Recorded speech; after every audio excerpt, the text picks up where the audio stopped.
né, com recursos de termos de compromisso de restauração florestal no âmbito do Fundo da Mata Atlântica. Eu vou fazer então essa rodada inicial, cada um acho que pode se apresentar rapidamente, vai sempre passando. Jéssica, você fica aí. A Jéssica é a nossa assistente de projeto aqui do Fumbi, ela faz esse meio de campo, aí quem quiser abrir a câmera, enfim, na hora de falar, mas pedir só rapidamente, assim, nome, da onde e de qual organização que pertence, tá? Depois a gente vai fazer uma apresentação rápida sobre o Fundo da Mata Atlântica em si, esta chamada, né? Quais são os objetivos. Então a gente abre aí para as dúvidas que ainda persistirem, tá bom? Obrigado aí, bom dia, Telmo. Você aí como principal responsável. Bom dia a todos, agradeço aí a presença de todos aí, né, plena segunda-feira já pela manhã. A gente estendeu aí, eu sou o Telmo Borges, sou engenheiro florestal, sou superintendente de mudança do clima e florestas da Secretaria de Estado do Ambiente, responsável aí pelo programa Floresta do Amanhã. Essa chamada de projeto é mais uma dentro do âmbito do programa Floresta do Amanhã e dentro do Fundo da Mata Atlântica. Teremos outros, só para todos aí entenderem um pouco dessa nossa ambição climática. Em 2016, em 2020, na COP26, lançamos essa ambição de chegarmos a um pouco mais de 10% de cobertura florestal a mais no estado do Rio de Janeiro como um todo, e a carteira da restauração hoje é um principal componente. Estamos já trabalhando outros mecanismos financeiros dentro do Estado para a restauração florestal e criar essa cultura da restauração florestal, e essa chamada de projeto é um novo modelo que a gente tenta aqui desenhar junto ao Fumbio. É lógico, temos aí várias dúvidas por parte de vocês e estamos aqui nesse momento para tentar saná-las ao máximo e ter boas propostas de restauração nas áreas elegíveis nessa primeira chamada 2023. E nossa ambição continua aí, a gente tentar fortalecer essa cadeia da restauração e outros parceiros agregados nesse desafio que não é só do Estado, né, do governo do Estado, mas é da sociedade como um todo. Então, a proposta e a chamada de projetos vai nessa perspectiva, né? Beleza, aí, acho que vou passar aí para a gente dar continuidade.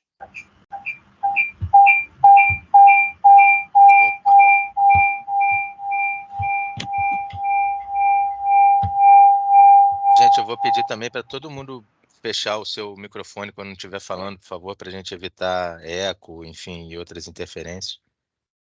Tá? Pablo, segue aí então, por favor. Bom dia, pessoal. Eu sou o Pablo. Desculpa. Eu sou... tem outro Pablo?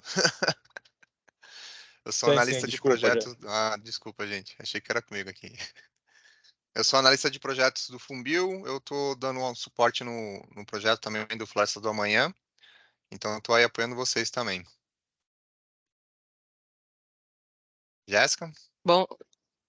Bom dia, eu sou Jéssica, eu sou assistente de projetos aqui do Fumbio e estarei aí acompanhando o projeto da área do FMA, né, e mais precisamente de Florestas do Amanhã. Maria? Bom dia a todos, eu sou a Maria Vitória, também faço parte daqui da equipe do Fumbio do FMA, estou como analista de projetos e vou estar aqui com vocês também hoje acompanhando essa reunião e qualquer dúvida, qualquer esclarecimento também estamos à disposição. Acho que a gente pode seguir com, como o João falou, cada um falando o nome e qual instituição pertence, né? Acho que daqui do Fumbio todos já se apresentaram. Não, tem o Alexandre. Falta Alexandre, perdão. Bom dia, meu nome é Alexandre, sou gerente de projetos do Fumbio e fico no apoio do projeto também. Bom dia a todos, boa reunião.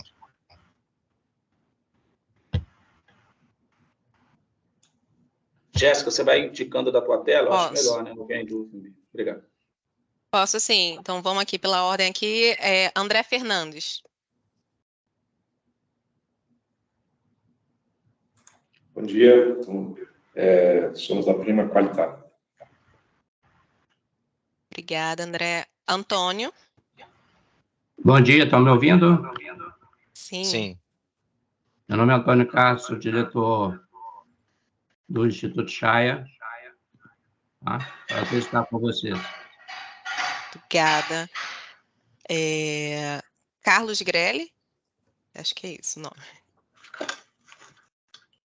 Alô, bom dia. Sim, é assim que se fala mesmo, do jeito que se lê. Bom dia para todo mundo. Sou professor do Departamento de Ecologia da UFRJ, sou biólogo, e aqui eu estou na equipe do Caminho da Mata Atlântica, junto com o Instituto Internacional de Sustentabilidade. A gente vai submeter um projeto para vocês. Obrigado. Obrigada. Diego?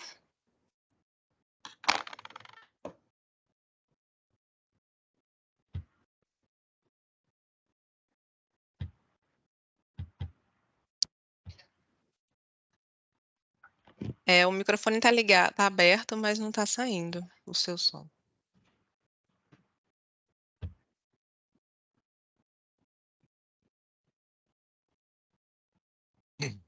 Depois a gente volta, então. Vamos lá. Evandro? Bom dia, eu sou Evandro Moté, sou contador e faço parte do administrativo financeiro do Instituto ARA. Obrigada, Evandro. Diego, conseguiu? Estou vendo que ele está com o microfone aberto. Se quiser se apresentar no chat também pode ser, tá, gente? Qualquer coisa a gente vai falando aqui também. Fernanda?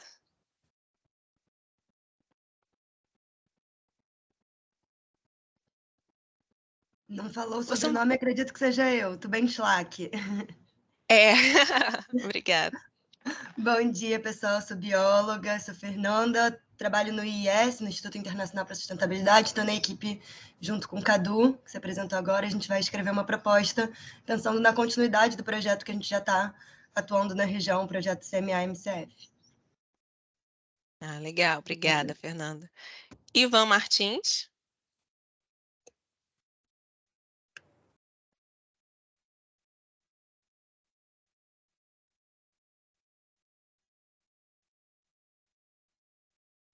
Ivan, seu microfone está desligado, Ivan. Oi, desculpa. Oi, agora sim, nada. Então vamos lá, bom dia a todos e todas. Sou Ivan Martins, sou biólogo, sou gerente de projetos aqui na Fundepag. Então, estou eu e a Solange que vai se apresentar a seguir e nós estamos elaborando também uma proposta para submeter nessa chamada. Prazer aí. Prazer, obrigada. João Moura? Me chamo João, sou engenheiro florestal aqui do Instituto de Ação Socioambiental e a gente está nessa pegada também de desenvolver um projeto para submeter em breve. Obrigada, João. Leopoldo Coutinho? Bom dia, meu nome é Leopoldo, sou engenheiro agrônomo, faço parte do Instituto de Agroecologia do Meio Ambiente, o IAMA. A gente tem um projeto com vocês de turismo de economia de base comunitária. Legal, obrigada. Lucas Cardoso? Opa, bom dia a todos, eu sou da Ocean Pact, sou oceanógrafo aqui da Ocean Pact, trabalho no setor corporativo de sustentabilidade, também temos um projeto de restauração de ecossistema de manguezal, entendemos uma oportunidade bacana para ampliar nosso projeto. Obrigada, Lucas. Luiz Paulo Alves? Bom dia, sou Luiz Paulo, engenheiro florestal, na Prima Qualitar, na luta aí também. Obrigada. Manuel? Bom dia, sou Manuel do Instituto de Eventos Ambientais, sou supervisor de projetos. Obrigada, Manuel. Murilo Balbino? Bom dia, Murilo Balbino é secretário municipal de Meio Ambiente em Rio Bonito. Obrigada. Natália Paz? Oi, bom dia, sou a Natália, sou bióloga e estou com a equipe com a Fernanda e com o Cadu, na equipe do projeto Caminho da Mata Atlântica e IES. Obrigada. Pablo? Olá, eu sou Pablo, sou advogado, Pablo Siqueira, sou advogado da Prima Qualitar. Obrigada. Raul Pádua?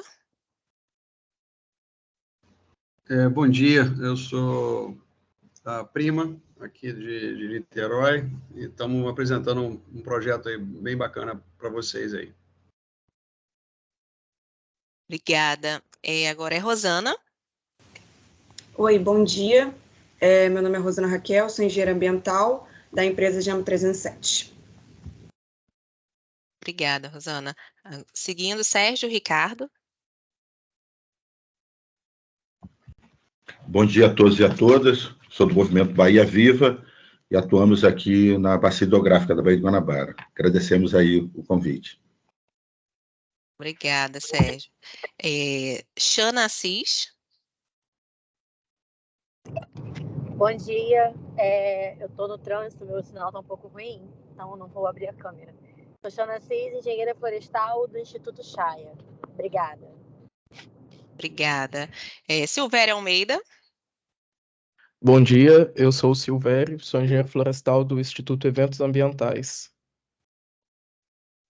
Obrigada. Solange Ferreira. Bom dia, meu nome é Solange Ferreira, sou da Fundepag.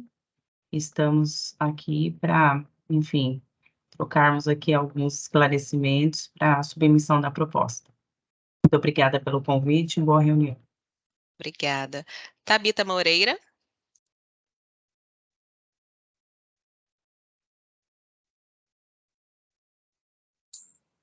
Bom dia, sou a Tabita, também faço parte da equipe da Prima, Mata Atlântica e Sustentabilidade. Obrigada, Tabita.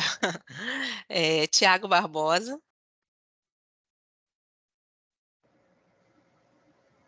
Bom dia, pessoal. Consegue me ouvir? Sim, Tiago. Então, sou o Tiago Barbosa, engenheiro agrônomo do Instituto de Agroecologia e Meio Ambiente, junto com o Leopoldo aí. Obrigada. Bom, a gente tem aqui pelo chat, né, também o Diego, que é da Prima Qualitá, e o Alex, que é do Bahia Viva também, tá? Então, sejam todos bem-vindos aí, uma boa reunião a todos. Tá. Obrigado, Jéssica. Bom, vamos só fazer uns combinados aqui da gente tentar manter sempre o microfone fechado, tá? Para evitar, enfim, alguma interferência, ecos e tal. E se surgirem dúvidas, eu peço, não sei se todo mundo está no aplicativo ou se tem gente aí na versão online do Teams, mas tem uma mãozinha aqui, levantar, que aí levanta a mão e a Jéssica faz esse controle aí para ir apresentando, enfim, ordenando as dúvidas e tal. Eventualmente, se forem dúvidas similares, pode botar no chat, que aí a gente já organiza e ao final vai passando para vocês, tá bom? Combinado.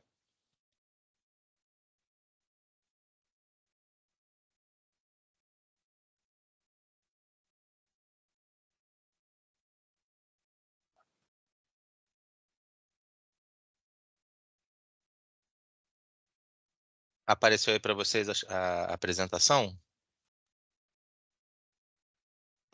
Sim. Sim. Tá, beleza. Então eu vou começar aqui. A apresentação é mais para falar um pouco do mecanismo, do Fumbio em si e dos objetivos dessa chamada, tá? E ao final dela a gente pode abrir para as dúvidas, enfim, a gente já recebeu bastante dúvida aí nos e-mails, né? A gente respondeu a grande maioria delas, acredito. E no final da semana a gente sempre publica também lá no portal das chamadas essas dúvidas para que, enfim, contribua com as outras organizações que possam ter dúvidas parecidas, tá? Então,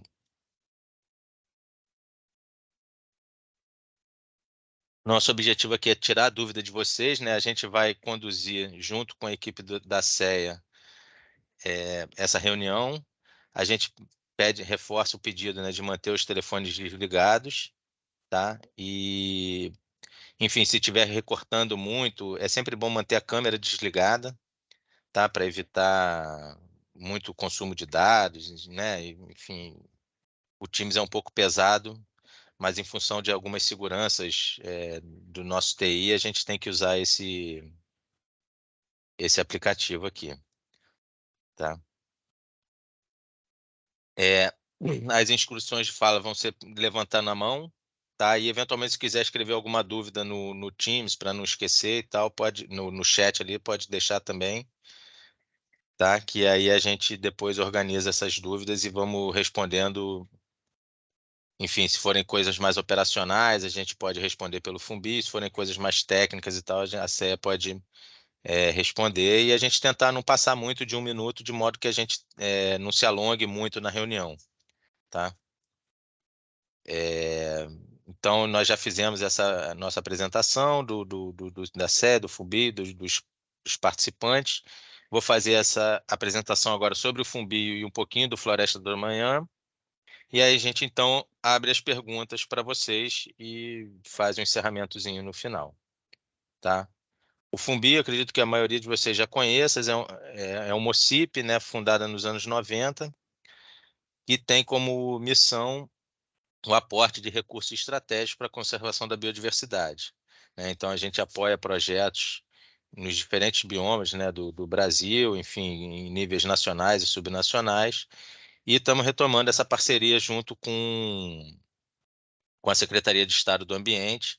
Depois de uns 2, 3 anos, a gente retoma a partir dessa chamada e também da gestão do Fundo da Mata Atlântica, né? Desde 2000, aí aqui é uma linha do tempo do Fumbio, enfim, desde a sua criação em 96, né, a assinatura do convênio do FMA lá em 2019, quando a pedido da CEA o Fumbio desenha esse mecanismo financeiro, né?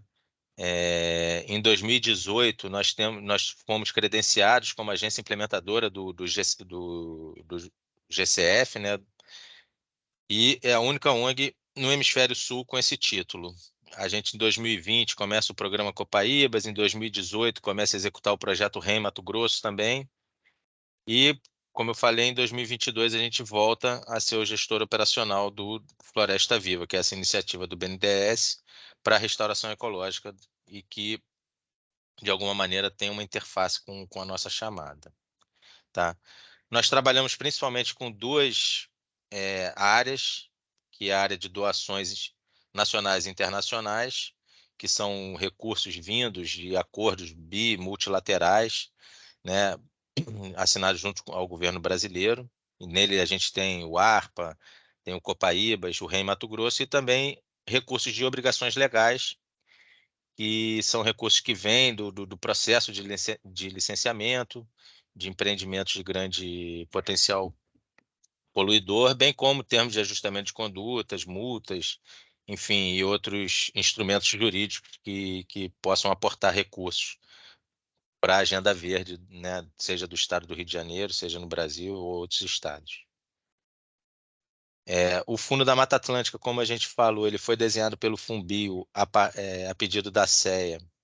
A partir de 2019, a gente começa a execução dele, primeiro por meio de um convênio, e depois, quando se tem toda uma regulação legal sobre a origem dos recursos e sobre a sua operacionalização, é feito um chamamento público em 2016, em que o Fumbio vence e ele assume a gestão operacional, né? Em função de decisões estratégicas, tanto da CEA quanto da SEMA, a gente deu esse tempo, né, de 2019 até agora, e estamos retomando essa parceria com essa chamada, principalmente com essa chamada de projeto aí que inicialmente está previsto 25 milhões, se eu não me engano, mas com previsão, enfim, de poder aumentar um pouco esse recurso, caso hajam projetos, né, que a Câmara Técnica entenda que sejam pertinentes, tá? A carteira de restauração florestal, que é onde se encaixa essa chamada, ela tem, os recursos têm origem, né, das compensações ambientais obrigatórias, originados a partir da autorização de supressão de vegetação, tá? Bem como também condicionante dos processos de licenciamento ambiental e termos de ajustamento de conduta, entre outros instrumentos jurídicos, tá? Atualmente possui recursos do TAC e do Comperj, tá? E visa restaurar aí esses 5.000 hectares na região hidrográfica 5, onde se insere o empreendimento do Comperj, tá? A chamada propriamente dita, ela tem o objetivo de implantar esse Plano Estadual de Restauração Ecológica da Mata Atlântica, que depois o Telmo pode explicar um pouquinho melhor para a gente do que se trata, tá? E com o objetivo a gente tem de selecionar esses projetos, tá, para restauração de paisagem nativa, com prioridade para as unidades de conservação, adequação ambiental de propriedades rurais, né, APPs, enfim, reservas legais e áreas de interesse para proteção e restauração de mananciais, tá, e áreas prioritárias para restauração florestal, os shapes que foram disponibilizados aí ao longo da chamada, que eu acompanhei algumas trocas de e-mails e tal. Então, falando do território, a gente está pensando nesses municípios, tá, da região hidrográfica 5, principalmente aqui Magé, Guapi, Cachoeiras de Macacu, né, o Tanguá, enfim, esses em vermelhinho são os que têm prioridade alta, além de outros também, né, como Niterói, enfim, Itaboraí, São Gonçalo, Maricá, tá? Em termos de instituições elegíveis, são as instituições sem fins lucrativos, né, institutos, fundações, associações, cooperativas também podem ser apoiadas, tá? E elas precisam ter pelo menos 2 anos de constituição e experiência comprovada em projetos de restauração, estejam eles concluídos ou em andamento, tá? Inicialmente, como eu falei, a gente tem o aporte de 25 milhões de reais para apoiar esses 600 hectares iniciais, né, dentro daquele mapa que acabou de ser apresentado, e cada proposta de projeto deve conter no mínimo 50 hectares para restauração, podendo essa área ser contínua ou não, né, serem diversos polígonos, mas no cômputo final devem ter 50 hectares. Tá? E o projeto deverá ter pelo menos 48 meses, 4 anos aí, para implantação e manutenção dessa área, cabendo o monitoramento à CEA junto com o FUNBI, a CEA e NEA junto com o FUNBI. Tá? Nós temos recebido muitas dúvidas, a gente fez aqui um compilado maior, as dúvidas sobre, né, a questão da submissão de propostas, como que elas devem ser, o que devem conter. A gente vai tentar, de alguma maneira, explicar aqui ao longo dessa reunião. A apresentação de cartas de anuência, termos de adesão dos proprietários rurais também foram dúvidas que surgiram muito, se teriam um padrão dessa carta de anuência, enfim. A gente acredita que não pode ser uma carta que vocês tenham da instituição de vocês, mas que contenham elementos mínimos, né, para que a gente consiga verificar que o proprietário de fato está de acordo com aquela ação dentro da sua propriedade, como o nome dele, né, CPF, enfim, o RGI da propriedade, e ele afirmando que está de acordo ali com as ações, tá? As instituições parceiras também são algumas dúvidas que surgem. A gente teve, em alguns casos de outras chamadas, instituições parceiras que a gente percebeu que elas seriam contratadas dentro do projeto. A gente não entende isso como uma parceria. Isso seria uma contratação. Então, se eu tenho a minha instituição, né, o FUNBI, por exemplo, vai mandar um projeto, eu falo assim, eu estou aqui com a instituição parceira, não sei, a empresa X, e dentro do meu cronograma físico-financeiro eu digo que eu vou contratar essa instituição porque ela é minha parceira. Não, na realidade você está fazendo uma contratação, a parceria a gente entende que não há uma troca financeira entre elas, né? Seria quase como que uma contrapartida.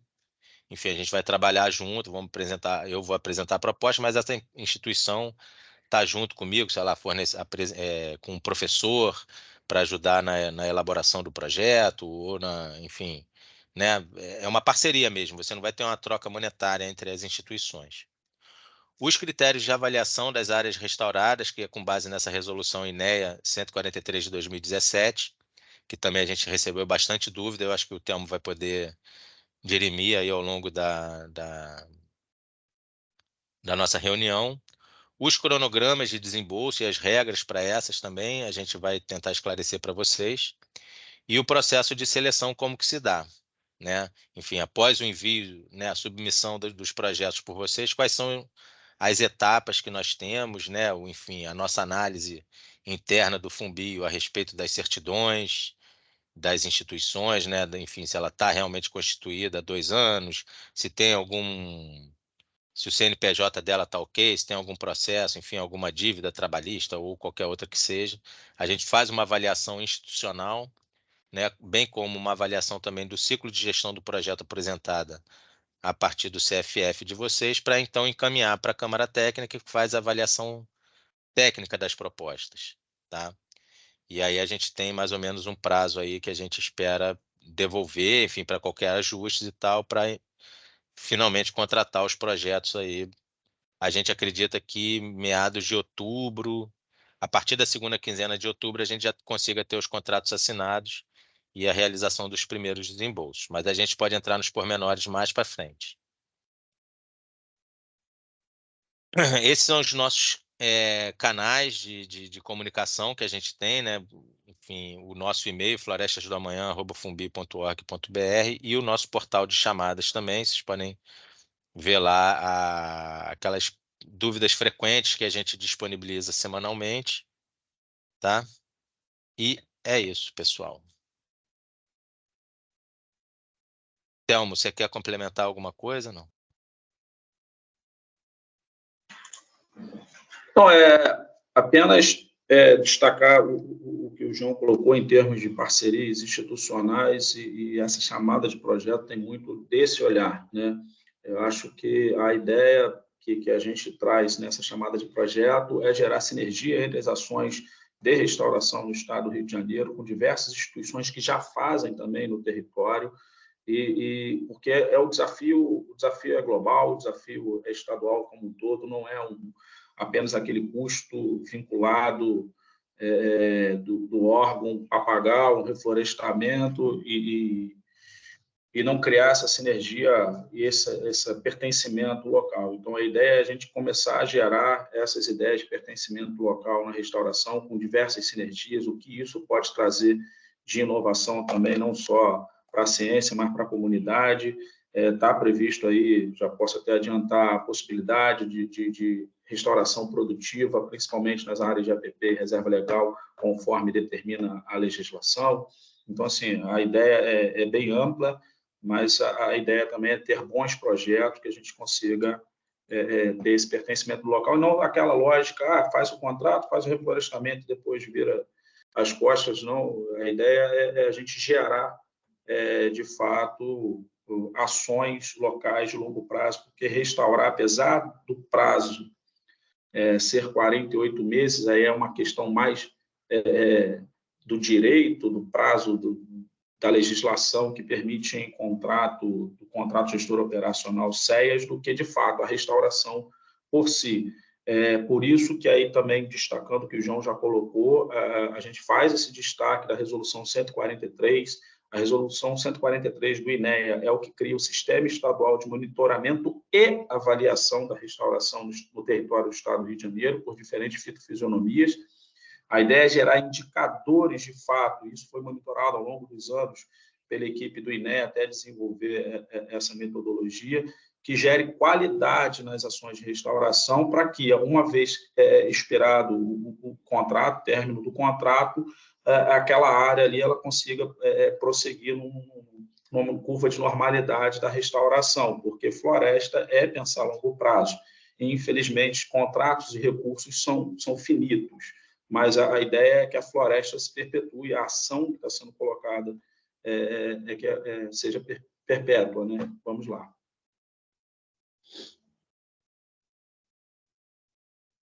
Obrigado, Telmo.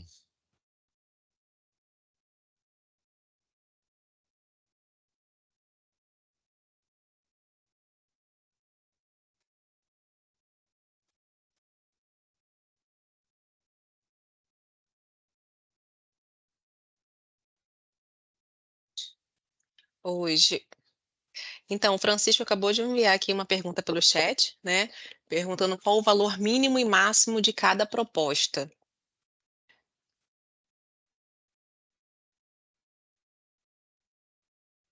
Vocês querem responder ou posso? Como que... pode responder, então. Então, Francisco, na verdade, o que a gente não estabeleceu em termos de valor, porque tudo vai depender da área em que a proponente está se colocando à disposição de restaurar e conforme o leque de opções de restauração ecológica prevista na resolução, você tem desde condução à regeneração a plantio total. Então, é que pelo menos o valor seja coerente com a técnica que está sendo, que prevê ser aplicada no território. Então, isso está aberto. O que é limitante é termo de área. Tem que ter, no mínimo, uma área de 50 hectares, mesmo que somadas dentro do projeto.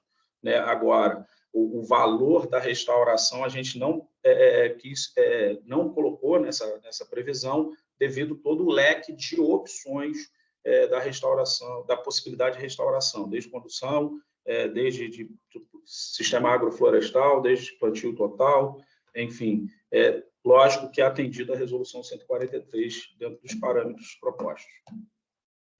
Não sei se respondido aí.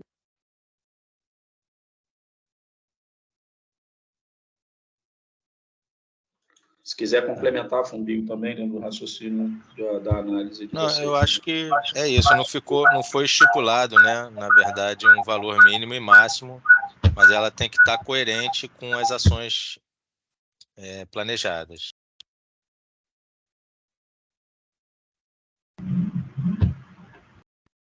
Estão me ouvindo? Tá dando eco. Vou falar rápido.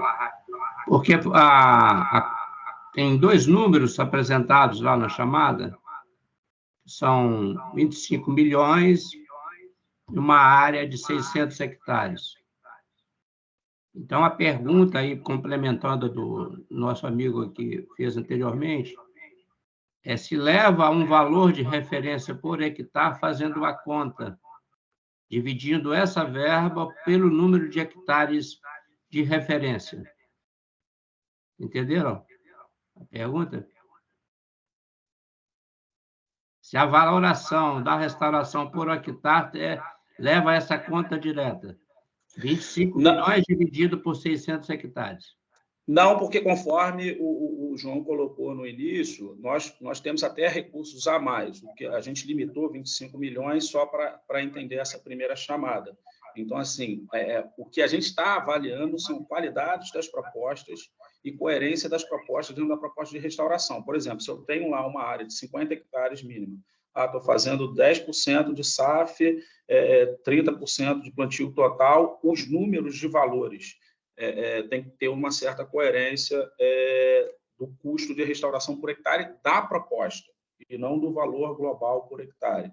O valor da chamada em si não interfere na outra.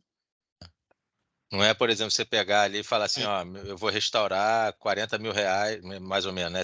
25 milhões por 600 vai dar uns 41 mil reais, mais ou menos. Não é isso, sabe? Assim,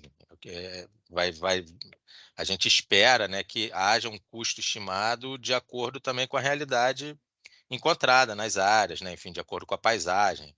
Se for uma área mais plana, vamos dizer assim, com relevo menos acidentado, né? Ali no pé de serra, vai ter um custo um pouquinho menor. Se for uma área mais acidentada, com muito capim, enfim, que você vai ter que fazer muito acero no entorno, parará, vai acabar onerando um pouco, né? Mas não é pegar o valor da chamada e dividir pela área e dizer que é isso que custa, né? É uma expectativa, né, João, que a gente tem de tamanho de área, né, de 600 hectares, e a partir disso a gente apoia muitos projetos no Brasil inteiro, né, de restauração. Então a gente tem um valor médio que a gente sabe, mas a gente não coloca isso como uma risca, porque a gente entende que cada região é uma região. Tem lugar que é perto do centro urbano, isso gera um custo mais alto de mão de obra, tem área que é de difícil acesso, então tem custos maiores. Mas a gente entende que tem um olhar em relação às técnicas e a gente espera que com esse recurso a gente alcance 600 hectares. Se for 550 hectares, é isso, né? Está dentro do valor, a gente vai avaliar. Aí um ponto que eu queria destacar, que também é destacado na chamada, é que o custo ele ele está com um elemento de avaliação, né, da proposta. Então, isso que o Tami colocou, a gente vai olhar uma proposta lá de condução da geração natural. Se espera que o custo seja menor do que uma área de plantio total. Então, esse tipo de avaliação vai ser feito também na seleção das propostas, né? Ok, obrigado. Vamos ter coisa aqui. O Alexander Copelo pediu fala. Tudo bom, pessoal? Bom dia. Eu acho que eu não cheguei a me apresentar lá, né? Sou Alexander Copelo, sou geógrafo, trabalho no Instituto de Ação Socioambiental, né, no ASA. Eu tenho uma pergunta sobre a questão da classificação das áreas, né? Que é um fator importante ali na hora de critérios de avaliação. Se você tem uma mesma propriedade, 2 polígonos, uma que está dentro da alta prioridade, uma na média prioridade, como vai ser feito o cômputo final? Vai ser uma proporção dessas áreas, do tamanho delas, assim, porque não está muito claro isso na chamada, né? De como é feito esse cálculo final quando você tem, por exemplo, essa situação. Não sei se eu expliquei direito. Então, não, entendido. Vamos lá. Nós temos 2 leis de análise a nível de PIX e a nível de microbacia, conforme está lá no edital. Então, independente da propriedade, se a propriedade está cortando mais a área lá de restauração, enfim, ou mesmo dentro da composição de 50 hectares, tem várias áreas mais para o lado vermelho lá, que é o altamente prioritário, o amarelo. Na nossa análise, como tudo foi feito em cima de um layer de PIX a nível de propriedade, vai chegar a nível de propriedade pela escala da intenção ali. É possível a gente já diferenciar dentro dessa média global dos projetos das áreas selecionadas. Ou seja, eu acho que foi até disponibilizado no site do Fumbio, Jéssica, me tira essa dúvida depois, mas a gente já disponibilizou ao Fumbio para deixar aberto lá, que toda essa área está mapeada. Nós temos por pixel e por microbacia essa pontuação dentro dessa média global por microbacia. Então, essa análise está levando em consideração, vai ser uma média vinculada. E é lógico, se eu tenho uma média ponderada também, né? Vai ser uma média ponderada, pelo que eu estou entendendo, né? Porque se eu tenho mais propriedade dentro da área altamente prioritária, você tem um peso maior ali. Tá? Uhum. Não sei se você responde, Alex. Eu entendi que poderia ser uma média ponderada. A gente vai ter um X de hectares aqui, parte dele na alta, você vai botar um peso máximo. Na que está na média, você vai botar o peso ali da média, e com isso vai fazer uma média ponderada, seguindo o número de elementos, né? Então, imagino que seja isso, né? Então, beleza. Tem uma outra dúvida aqui que o Ivan levantou, mas, enfim, qual é o entendimento, né, sobre área degradada? Uma vez que não tem isso definido no edital, é que se uma área com regeneração natural, mas com baixa diversidade de espécie e domínio de plantas exóticas, seriam elegíveis para estar concorrendo no projeto. Thelma, vou passar essa dúvida para você, uma vez que ela é mais técnica, né, do que operacional. Tá, vamos lá. O edital também tem previsão de controle de espécie exótica invasora. Quando a gente coloca aqui área degradada ou área passível da restauração, ela tem que atender à resolução 143. Então, se eu estou aqui prevendo a condução de regeneração natural, ela tem que estar dentro dos critérios já desenvolvidos da resolução 143. É possível? É possível a condução de regeneração, é possível o enriquecimento, desde que atenda à resolução 143. Tá? Elas são elegíveis. Acho que respondendo, tem a questão das exóticas, né, Thelmo? Também é tranquilo fazer um manejo de exótica, é super comum, né? As áreas às vezes são dominadas por braquiárias, outro tipo de vegetação. E ela precisa estar, assim, só enfatizando, precisa estar dentro dessa área de abrangência do edital, que o João já apresentou, do mapeamento dos municípios, né? Então, estando dentro dessas áreas elegíveis, também está ok. Inclusive, deixa eu até destacar aqui, inclusive a questão de... A gente sempre fala a questão de espécie exótica invasora, muito da gramínea, lógico, é um dos principais problemas, mas o controle da espécie exótica arbórea também tem a previsão, desde que seguido também todas as resoluções. Inclusive, tá lá no Tira Dúvidas sobre controle químico e tudo mais, o Fumbio já colocou lá as resoluções do INEA que são passíveis. Bom, o próprio Ivan, né, ele está com a mão levantada, não sei se já respondeu, se seria essa mesmo, sua dúvida, Ivan? Oi, Jéssica, João e Thelma, obrigado aí pelo esclarecimento. Nesse momento é isso, depois eu tenho outros questionamentos, mas vou deixar para o pessoal aí que já está com a mão levantada e fazendo. Tá certo, obrigado, Ivan. Então, dando sequência, o João Moura. Oi, bom dia. A minha dúvida é em relação ao monitoramento. quando a gente vai se basear na 143, se nós formos usar semeadura direta, a gente não tem parâmetros estabelecidos na 143, certo? Como que seria isso em relação à cobertura de copa, tamanho? A gente pode propor uma metodologia com percentual de sobrevivência, de germinação? Ou já tem algo pensado para isso? Oi, João. Boa pergunta, porque a gente está tentando motivar também a questão da muvuca, da semeadura direta. Mês passado, nós tivemos aí um workshop sobre metodologia. Provavelmente a gente vai seguir a metodologia, a gente está em discussão interna, mas é a metodologia do Caminhos da Semente, de indicadores de semeadura direta. É lógico que lá no terceiro ano você tem que ter indicadores mínimos aí de sobrevivência, porque das 5 experiências hoje no estado do Rio de Janeiro de semeadura direta, a gente tem percebido que no segundo ano há um declínio muito grande. Não sei se por questão da condução que foi feita, da época que foi feita, ou mesmo devido à área selecionada por conta de N fatores ambientais na área. Mas a Resolução 143 não tem essa previsão, a gente já está trabalhando os indicadores, mas lógico que pode vir a proposição e vai ser avaliado aqui. A gente acha que não vai ser a maioria das propostas, mas é uma proposta que a gente gostaria de incentivar e a gente está trabalhando um pouco nessa linha dos indicadores do Caminho da Semente e do pessoal da IP, que tem feito a maiores experiências no Brasil aí de semeadura direta.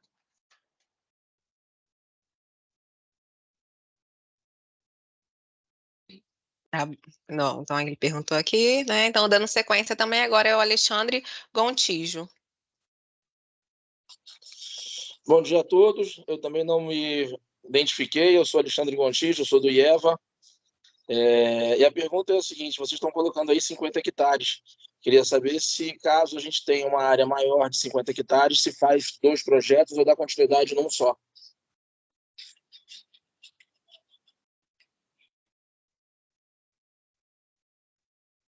Alexandre, os 50 hectares é a área mínima, né? Então, você propor uma área maior, né? Acho que é até mais interessante do que propor 2 projetos separadamente, ainda mais se for os proponentes, né? Então, acho que faz sentido propor uma proposta só as áreas, né? Ok, obrigado, hein?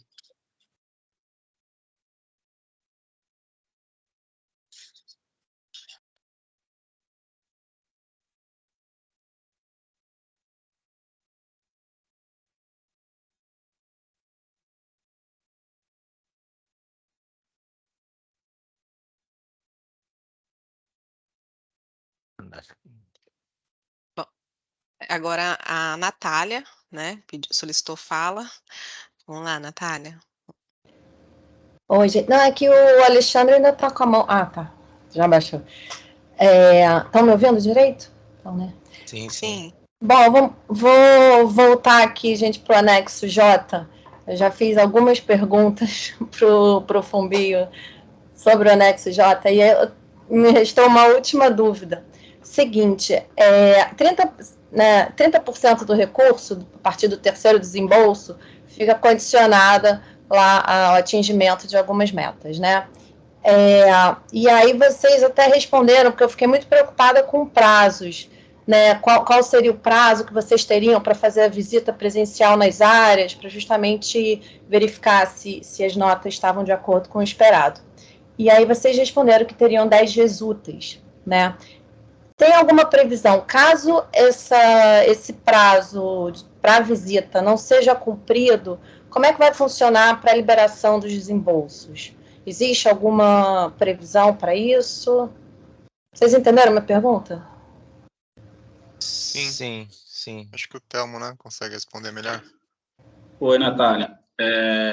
Vamos lá. A gente acredita e está tentando trabalhar dentro de uma normalidade de prazos, tanto que a gente colocou aí 10 dias, entendendo que na própria resolução nossa 93 da carteira da restauração, nós temos 7 dias úteis e 5 dias corridos, ou seja, enfim, dava uma média disso aí de 10 dias. Nós ampliamos agora a nossa equipe do Floresta do Amanhã, tem mais 16 pessoas entrando na equipe para poder dar conta dessa demanda. Estamos fazendo capacitação de toda a equipe, então acreditamos e estamos trabalhando para manter esse cronograma mínimo de não ter nenhum percalço no caminho, tá? E da mesma forma, tanto por parte dos executores quanto por parte nossa, a gente entende que os cronogramas eles têm que ser dialogados, porque a gente pode ir lá na frente, não consegui atender e tal, até porque a gente tem que ter essa previsibilidade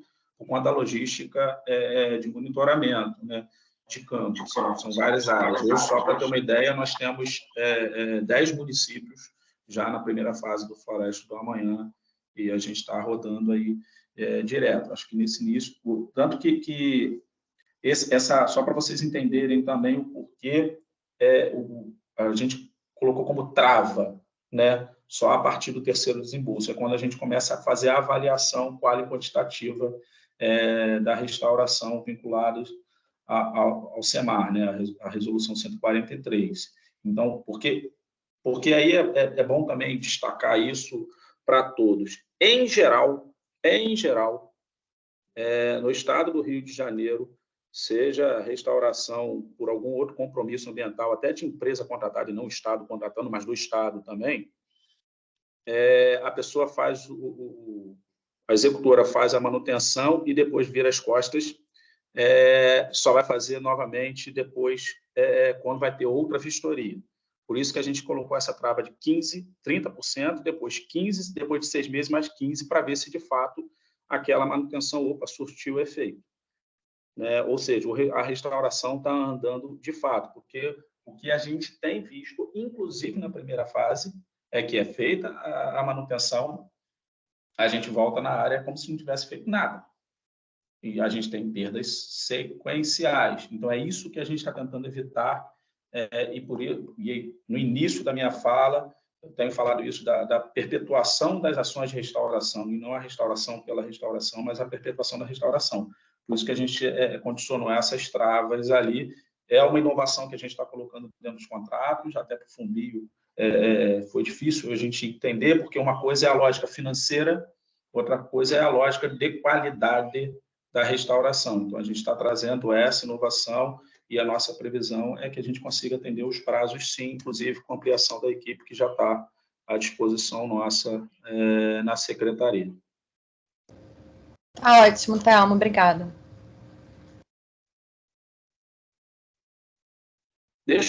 Jéssica, deixa eu só fazer voltar aqui ao destaque da questão da condução da regeneração natural. O artigo 9º lá da resolução, tá? Para colocar somente elegíveis lá o cumprimento das áreas elegíveis para restauração com proposição de condução de regeneração, tem que atender aqueles parâmetros de densidade inferior a 1.250 indivíduos arbóreos por hectare, com riqueza de espécie arbórea inferior a 10, cobertura de copa inferior a 50, altura média inferior a 2 metros, conforme está lá, e tem alguma outra coisa aqui do artigo 10º, densidade de indivíduos, quando foi exclusivamente condução de regeneração na área, densidade de indivíduos superiores a 600 indivíduos por hectare, com riqueza de espécie igual ou superior a 3, enfim, está lá artigo 9º e artigo 10º, no capítulo 2 da Resolução 143. Pode ir passando aí, Jéssica. Obrigada, Thelma. Bom, no momento a gente não tem inscrição de fala, mas está aberto aí, para quem quiser fazer alguma pergunta, alguma colocação.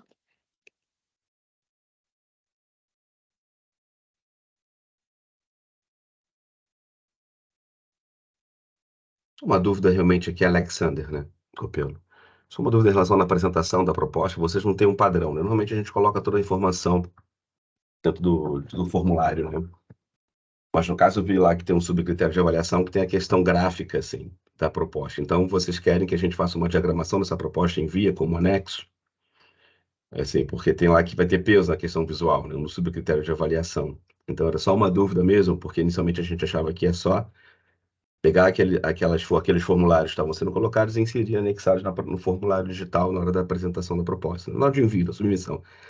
Mas como tem esse subcritério de avaliação, a gente imaginou que vai ter que fazer uma proposta, um PDF, né, normal, e fazer esse anexo. Então, só para conferir com vocês se é isso mesmo.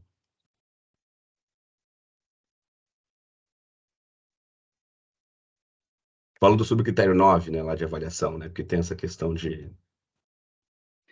Alex, se não tem capricho no papel, imagine no campo. Então, é um indicador de capricho, né? Vamos dizer assim, mas o Fumbio pode complementar melhor. Não, a dúvida não era nem capricho, não. A dúvida era porque normalmente você tem formulários, você vai preenchendo, né? É claro que vai ter a qualidade da escrita, mas você vai preenchendo naquelas caixinhas, nos campos de preenchimento normal. E a gente está vendo que essa proposta são mais anexando documentos. Inclusive, não tem um padrão de currículos e tudo, não tem um padrão do termo de adesão. Então, cada instituição vai ter o seu padrão e vai enviar isso e vocês vão fazer análise aí. Não tem esse padrão de preenchimento. É só para ter o de acordo, confere com vocês mesmos se é assim mesmo.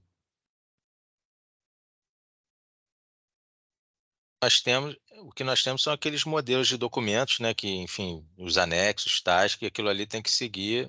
Agora, a questão a carta de anuência, né, isso aí a gente realmente acredita que cada instituição tenha autonomia, enfim, para elaborar a sua. O que a gente pede é que tenham aqueles elementos mínimos para que a gente consiga verificar de fato, né, que, enfim, aquela propriedade está de acordo com a ação, aquele projeto de fato aconteceu, né? Então, assim, mas a gente entende que as instituições têm autonomia para, né, definir os seus documentos internos e tal. A gente deixa isso com vocês. Beleza, João, obrigado. Tá, Alexandre, eu não sei se eu entendi muito bem sua pergunta, né? Mas eu vou apontar alguma coisa. Por exemplo, o anexo C, ele tem uma estrutura de apresentação. O anexo C é a proposta, né? Para quem está escrevendo aí, estiver acompanhando, é o documento que a gente vai ter toda a apresentação de metodologia, o que vocês pensaram, a estratégia, né? Esse é o documento central de análise que a gente faz da proposta metodológica, né? Então, ele tem os tópicos todos distribuídos, né? E o restante é mais preenchimento de ficha mesmo ali, anexo A, anexo B, tem essa questão das fichas que vai ter as informações, a gente tem mais um roteirozinho, mas vai ter as diferenças como o João colocou, né? O anexo C que tem mais essa estrutura metodológica. Essa questão do critério 9 é a apresentação da clareza, assim, né? Como você, tipo, se a gente consegue entender com clareza a metodologia, se está clara, se a gente consegue entender se foi bem delineado o raciocínio, se o cronograma físico-financeiro está bem amarrado com as ideias que foram colocadas. A gente olha esse todo, né? Porque às vezes pode chegar uma proposta que está um pouco, a gente não consegue ter clareza do que está colocado. Não é a gente que avalia, né? Eu falo no nós, mas tem uma câmera técnica, né? E é isso, então a câmera técnica olha se está bem colocado, né? Que nem fazer uma redação. Às vezes as ideias não estão bem encadeadas, você não tem clareza na proposta, no texto, né? E aí a ideia é esse olhar todo, né? De toda essa relação da proposta, se ela tem coerência, né? É mais esse olhar, mas não é um critério super pesado, né? Ele tem a pontuação dele, né? Mas Não era, como um todo. não era, então, E Paulo, os não era nem a dúvida documentos... sobre a clareza, né? Não era sobre a clareza da proposta, sobre metodologia, nem esse arranjo. Era mais a questão mesmo, tipo, de preenchimento de campos específicos, né? Como fosse só um preenchimento de ficha. O anexo C está lá bonitinho, quantas páginas disso, quantas páginas daquilo, toda a estruturação de como tem que ser a proposta. É porque como tem o subcritério 9, a questão da gráfica da coisa, né? Não é só a questão da clareza, é a questão também do tipo, como fosse de design, né? Entendeu? Então, Canva, da né? proposta, você... Exato. Então, a gente inicialmente imaginou que ia ser um preenchimento, né? Você ia preencher, você tinha aquelas tabelas, já eram predispostas, você ia colocando, inserindo, anexando. Mas como tem esse componente gráfico, lá de visual, aí a gente fala, então é gerar um PDF, você monta da maneira que você dá a apresentação que você quer e você sobe esse PDF, entendeu? Claro que respeitando toda aquela estrutura. Era só uma dúvida mesmo. Ah, beleza. Bom, Eu só tenho uma dúvida, acho que pode ser Oi. simples, é que eu não estou conseguindo levantar a mãozinha porque eu estou com o celular. Tirar uma dúvida, Pablo falando, a proposta ela tem que ter no mínimo 50 hectares, ok, isso aí tá claro para a gente. Agora, o contrato, ele pode ser firmado em quantitativo menor ou o contrato também vai ser firmado com o mínimo, com o total da proposta, o mínimo de 50 hectares? A proposta pode ser contratada parcialmente? Eu acho que essa seria a dúvida. Não, o mínimo são 50 hectares, né? o que a gente prevê é que a instituição pode conjugar áreas diferentes para ter esse mínimo. Você não precisa ter 50 hectares contínuos, mas o mínimo são 50 hectares. Tá? Para a contratação também, né? Sim, para a seleção da proposta, enfim, até para análise mesmo, né? Tá ok. Tá bom, obrigado. Tá? Vocês imaginam assim, um ofício O único Ivan, de todas as OS? Oi, gente. Só para a gente dar sequência aqui, né? O Ivan havia solicitado fala e quem desejar, né, tem uma opção levantar a mão e aí a gente vai chamando, tá? A fim de organizar melhor. Obrigado, Ivan. Beleza. Eu tenho uma outra dúvida quanto à estruturação da equipe da proposta, né? Nosso questionamento nós podemos ter um membro da equipe técnica de execução, ou seja, que vai fazer parte do escopo técnico da proposta, mas que também é o proprietário de uma das áreas, ou seja, ele tem informação específica, mas se há conflito de interesse, se há alguma questão de compliance que não permitiria ele ser parte da equipe e também um proprietário da área. Olha, Ivan, eu, em princípio, não vejo conflito de interesses, não. Assim, o cara, enfim. Isso. Eu não sei. Na realidade, assim, eu posso até fazer uma consulta ao nosso comitê de ética e te respondo aí mais essa semana, enfim, até o meio dessa semana. Mas, em princípio, eu não vejo um conflito ético, né, do cara ser proprietário e proponente. Na realidade, eu acho que até pode facilitar, né, enfim, porque você já garante ter uma área, né, enfim, é uma pessoa ali que... Isso. E aí nós faríamos toda a justificativa curricular, técnica, do porquê que ele é membro da equipe. Isso, inclusive, está previsto na Mas você diz estruturação ele da ser proposta. remunerado ou ser, tipo, sei lá, o coordenador do projeto, uma coisa assim? Não ser coordenador, membro da equipe de execução. Está ali trabalhando. Isso, dá uma atribuição específica dele. Tá. Eu vou fazer o seguinte, eu vou fazer uma consulta no nosso comitê, vou deixar anotada a sua dúvida aqui, vou fazer uma consulta ao nosso comitê e te respondo, mas em princípio eu não vejo, não. A Lê já fez parte aí do comitê de ética, pode até me ajudar em complementar essa dúvida, mas em princípio eu não vejo problema, não. Você vê algum problema, Lê? Não. Eu Não também vejo, não vejo grande com nenhum problema, não. Só por desencargo de consciência eu vou fazer essa consulta, mas em princípio não vejo problema não, Ivan. João, eu sei que vai ser feita a consulta, mas também só reforçando, só a título de exemplo, como se fosse um dono de uma RBPN, o cara, exatamente. a pessoa, né, colocar a única questão que está destacada é que a área não possa ter nenhuma outra vinculação de compensação ou autuação flagrante aí do órgão municipal, estadual ou federal em termos de dano na área e ser obrigado a repor aquele dano, ou seja, utilizar o projeto para repor uma coisa que já estava previsto lá. E isso, de fato, é a única coisa que... Alguma obrigação que o cara já tenha, né? Essa obrigação, aí ela não possa ser realizada, inviabilizada essa área do ponto de vista elegível do que já está previsto no edital. Agora, de ser o possuidor e estar fazendo parte da equipe, a princípio, também por parte da CEA não há nenhum problema, mas o João, conforme o João falou, vai responder posteriormente aí após ouvir o conselho. Perfeito, obrigado aí pelo esclarecimento. E o edital é bem claro quanto a essa questão de obrigatoriedade legal. E aí eu já aproveitar para trazer uma dúvida. Por exemplo, em área de reserva legal, há previsão no Código Florestal de restauração, mas não há nenhum dispositivo. O proprietário ainda não foi autuado, mas essa parte em reserva legal é plausível de ser elegível dentro dessa proposta, certo?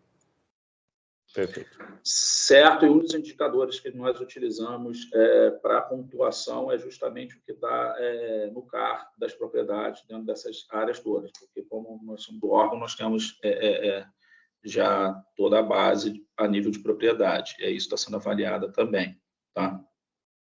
Perfeito, obrigado. Bom, obrigada, Ivan, Thelmo, João. Agora é a Natália, solicitou fala.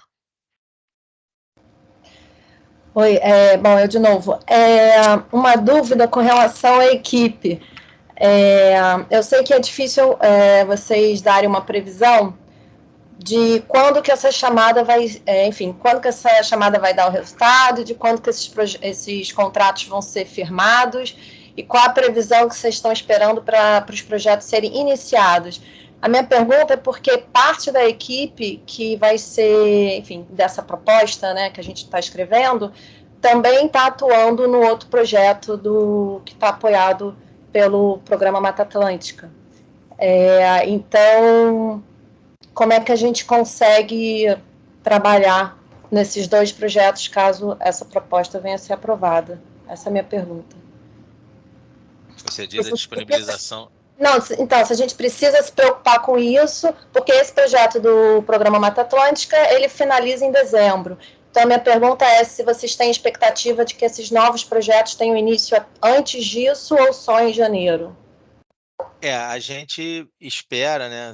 Você sabe bem que a gente tem que fazer um monte de project aqui, né?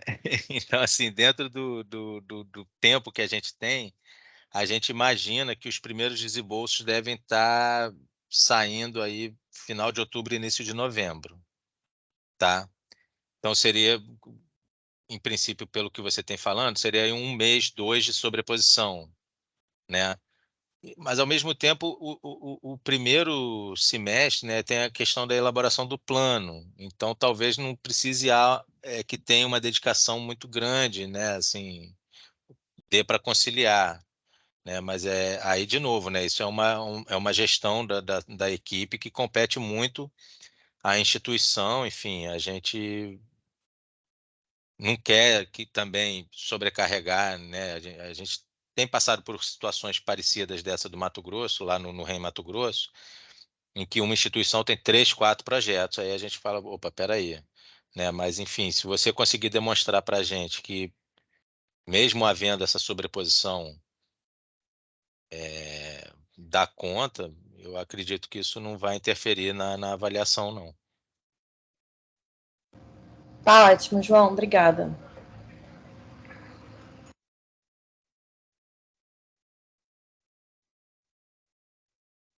Bom, não temos inscrições de fala. Quem quiser solicitar, tá?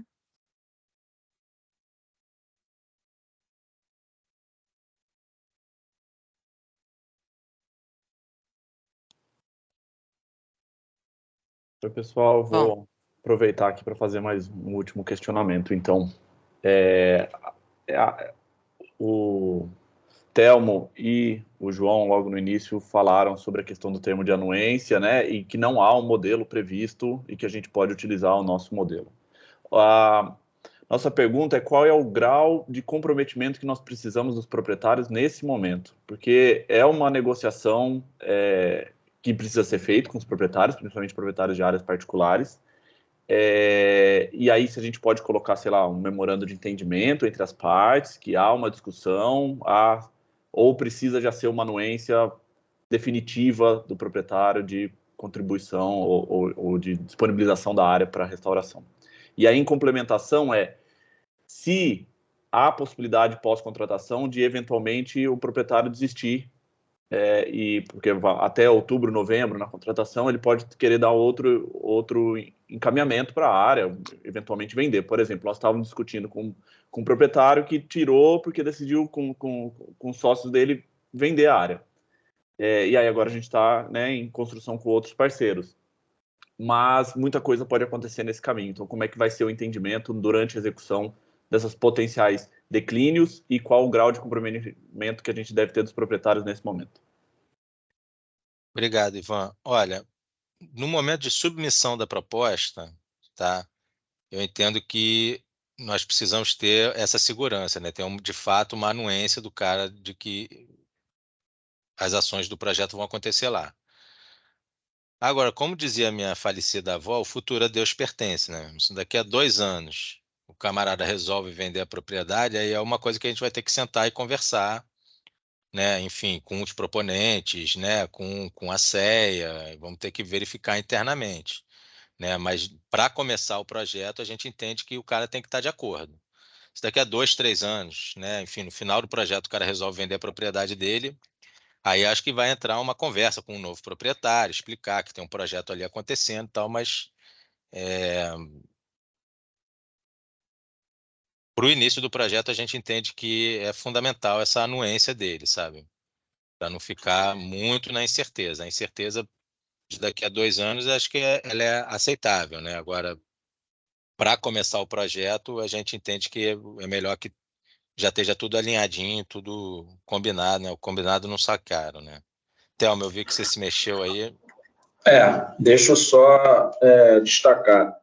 Por isso que a gente tem primado para a questão da restauração em termos de adequação da propriedade rural, que é independente do dono, ele é obrigado. E vocês, como proponentes, vocês têm que deixar claro que o recurso é vinculado a um TAC, e não tem só o acompanhamento do órgão ambiental, tem o acompanhamento de execução via Ministério Público.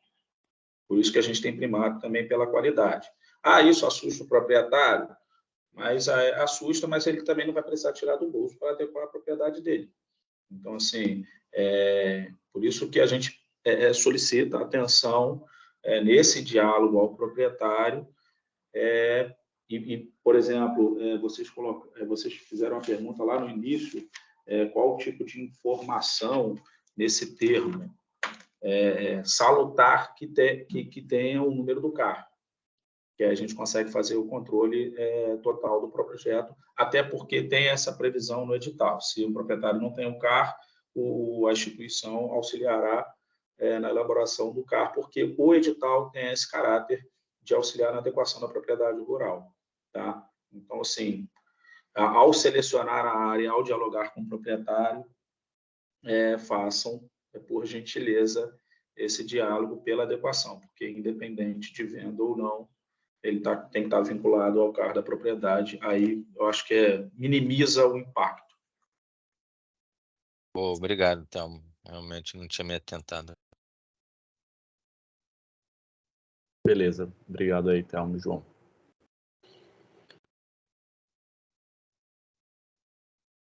Mais alguma dúvida aí, pessoal?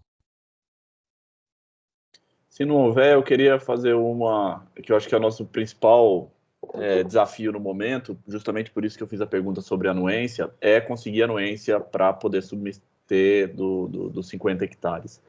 Há possibilidade ou há alguma previsão interna de vocês de nova prorrogação do prazo, ou agora o prazo se encerra mesmo no dia 13 e tá certo?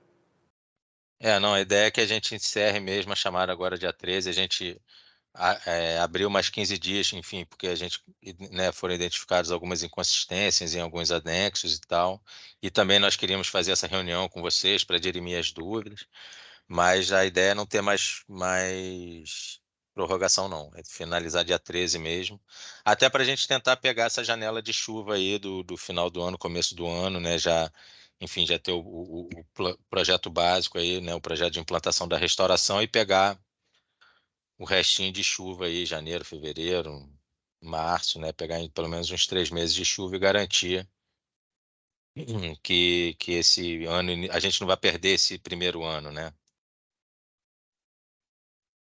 Deixa eu aproveitar a oportunidade também. E só para falar que, assim, esse é uma das chamadas, nós da Secretaria estamos trabalhando com gestores operacionais como um todo e os outros parceiros, conforme o Fumbio colocou o Floresta Viva do BNDES, o Estado do Rio de Janeiro é parceiro do Floresta Viva, é um dos maiores aportadores de recursos. A gente já está trabalhando para outras chamadas em outros territórios também, além da RH5, então, assim, é bom as instituições começarem a ter, foi uma lacuna há muito tempo, sem chamados a esse respeito, e a gente está construindo essa política pública de restauração para o Rio de Janeiro se tornar essa hub da restauração, e sem recursos a gente sabe que fica mais difícil. Mas a ideia é ir aprimorando a cada dia e lançando outros editais.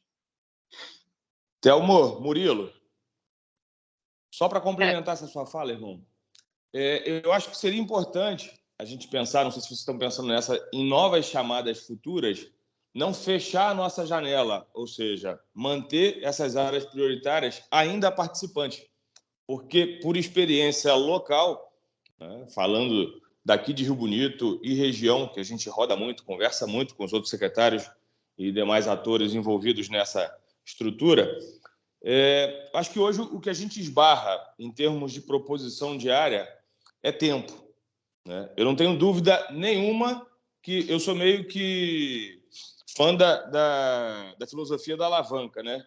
Me dá o tempo suficiente que a gente faz, né? Me dá uma alavanca suficientemente grande, um ponto de apoio, e a gente move o mundo. A gente está conseguindo abrir todas as áreas públicas suficientes dentro do município para o projeto, mas eu tenho bastante área particular, por exemplo, que me demandaria tempo. Eu consigo encontrar novas áreas, mas realmente hoje eu dobraria talvez o nosso projeto que está sendo apresentado, desde que nós tivéssemos tempo suficiente para envolver esse pessoal, né? Então, fica como contribuição aí, havendo novos chamamentos, havendo novas oportunidades, que se mantenha a área prioritária da nossa região, que é a região originária do TAC, né? Do Comperge, porque eu acredito que com o tempo a gente tenha, né, estabelecendo um tempo suficiente para a gente consegue mais áreas dentro desse polígono de priorização. Corretíssimo, Murilo. Só destacando, a gente já tem uma autorização do vice-governador e secretário, Tiago, para essa nova chamada. A gente está fechando apenas questão de orçamento e a estratégia, até para outras regiões também. A gente já está desenvolvendo isso internamente.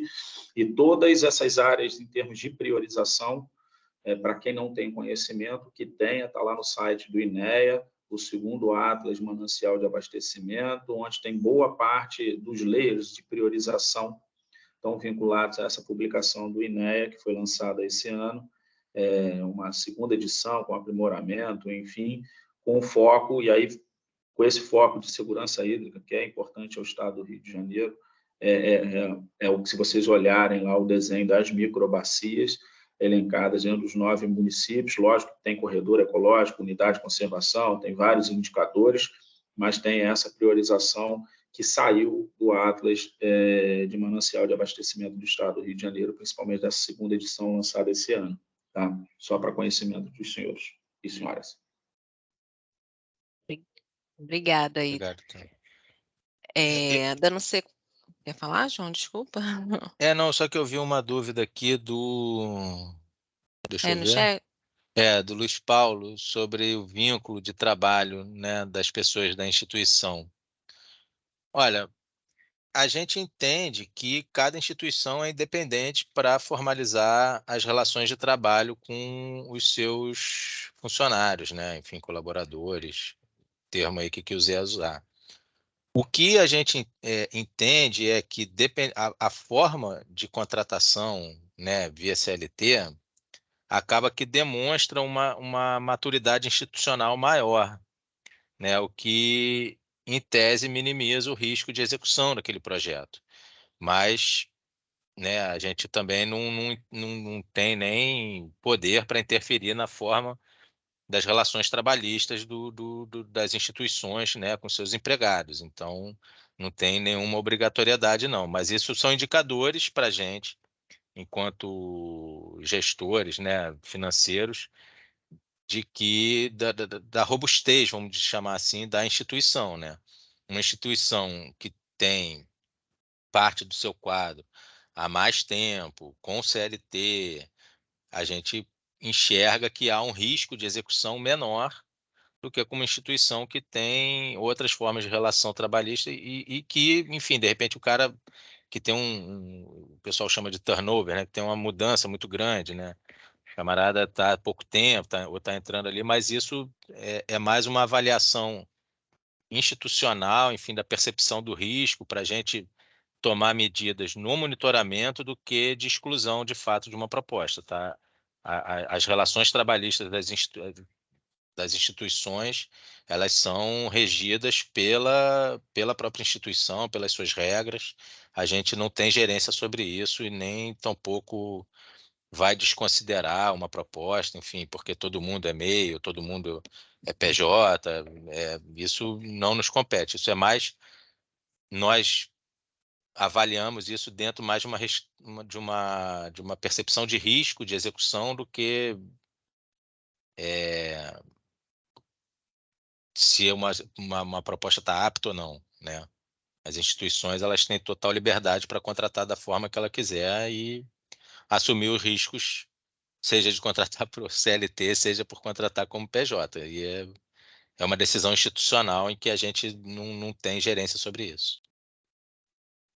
Eu só queria aproveitar e complementar, no sentido que o João estava falando, uma coisa que a gente sempre pede, né, e às vezes acontece quando um pouco mais para frente, né, nesse processo, quando faz contratação de pessoa física, né, um serviço PF, que é comum às vezes numa implantação, a gente sempre pede para recolher o RPA, né, que tem que ter esse recibo de pagamento para o autônomo, né, que é uma forma que a gente tem uma segurança ali que foi recolhido algum direito, alguma coisa. Então, mesmo no serviço pessoa física, a gente pede esse recolhimento, né? Então, tem que prever isso na proposta também. Às vezes está prevendo que vai contratar trabalhadores rurais para fazer a parte da implementação, tem que prever esse recolhimento também na proposta, né? Isso é um bom ponto, Pablo, porque eventualmente o camarada combina lá, né, com o pessoal que vai plantar, que vai botar a muda no chão. Assim, vou te pagar X pela empreitada aí para fazer tal. E quando você passa um RPA, tem um recolhimento de imposto, né? Então, de repente, você combina com um cara lá 5.000, mas de fato ele vai receber 4.300, entendeu? Então, é bom, na hora de conversar com o pessoal, deixar isso bem claro para evitar qualquer questionamento futuro à instituição de vocês, né? Obrigada. Tá, eu acho que tem o Fernanda e Antônio nessa ordem, né? Essa ordem, exatamente. Próximo é o Fernando. Pessoal, bom dia. Então, a gente eu sou do IEVA, né, consultor do IEVA, a gente tem observado que muito do que se aparece em terra, né, a pessoa às vezes o proprietário fica muito reticente, assim, quando é pessoa privada, de fazer a restauração na área dele, de perder a terra, mas sempre tem a possibilidade de a gente fazer esses sistemas agroflorestais, né? Não sei exatamente como é que funcionaria a questão do mínimo de árvore, se tem alguma resolução, como que seriam as ordens para as diretrizes para sistemas agroflorestais em termos de restauração, né? O que vocês pensam disso? Da mesma forma, o sistema agroflorestal, a restauração produtiva é prevista, só tem que atentar, e aí, mais uma vez, a gente enfatiza a questão da APP e da reserva legal, principalmente 4 módulos fiscais, que é a previsão da legislação permite, por conta da perpetuidade desse sistema agroflorestal. Para quem trabalha com o sistema agroflorestal e no Rio de Janeiro sabe que culturalmente tem sido o envelhecimento na área rural e o sistema agroflorestal, dependendo da complexidade, ela é abandonada com o tempo e a restauração tem uma curva de declínio.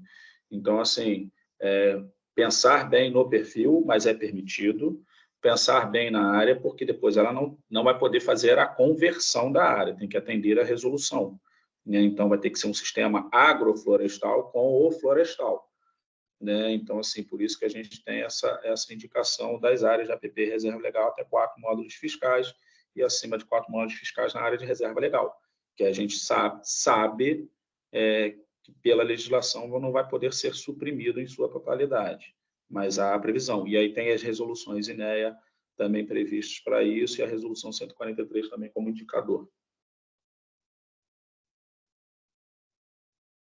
Entendi. Obrigado. É mais para saber de questão de densidade mínima, mas obrigado. Obrigada, Fernanda. Dando sequência, Fernanda. Oi, pessoal. Voltando um pouquinho no assunto dos proprietários e do engajamento, né? Até pensando nessas próximas chamadas, assim, queria colocar isso que já foi falado aqui, acho que também já foi nas perguntas, mas acho que é importante reforçar esse tempo de mobilização e até a questão de formalizar essas parcerias durante uma chamada, que ainda não é algo concreto, né? Então, a gente que trabalha diretamente com pequenos produtores e que sabe que falta assistência para eles, né? Chegar prometendo, pedindo para a pessoa assinar um termo, já prometendo uma área que pode ser que a gente não restaure de fato, porque, né, tem um monte de gente aqui escrevendo chamada e a gente não sabe de fato quais vão ser selecionadas. Eu acho que isso é um cuidado, assim, né, e que precisa ser tomado. Assim, a gente tem estado nesses diálogos, a gente vai deixar indicado algumas áreas na nossa proposta, né, mas é muito difícil, ainda mais quando a gente está falando de sistema agroflorestal, ainda mais que a gente está falando aqui, né, que tem várias possibilidades, a gente precisa ter um diálogo, uma co-construção com esses produtores, né. Então, acho que é importante deixar isso aqui, assim, a nossa chamada, pelo menos, a gente tem área suficiente para propor, né, e a gente está nesse diálogo com os pequenos, mas que não é simples, assim, você ter isso agora e fazer e é um risco para as instituições, né? Eu acho que é importante colocar isso. A gente fazer esse diálogo, chegar num nível de profundidade que a pessoa se sinta à vontade de assinar alguma coisa, quando a gente não pode dar essas garantias, porque, né, é isso. Ainda está numa fase inicial, né? Então, é uma proposta, não é um projeto definido. Então, eu acho que isso é uma coisa muito importante de ser levantada aqui, né? E de ouvir um pouco vocês já deram essa resposta lá, de ter essa indicação, né? Não precisa ser todas as áreas 100% definidas, mas como se tem os critérios, tudo isso, eu acho que isso é um ponto de atenção, e aí gostaria de ouvir um pouco, assim, vocês sobre esse ponto. Sem dúvida, quando você chega falando que vai, né, pintar uma grana, enfim, para fazer isso, para fazer aquilo, gera uma expectativa muito grande. Mas aí, de novo, né, eu acho que isso é um papel da instituição no diálogo com o proprietário, né? A gente tem outras chamadas de restauração, enfim, as outras instituições que apresentaram seus projetos, elas acabam trazendo isso e tal. Sem dúvida, tem que ter um cuidado e isso, falar, olha, a gente vai apresentar uma proposta, pode ser que saia do papel, pode ser que não, né? Mas, de novo, isso é na relação de vocês com os proprietários, né?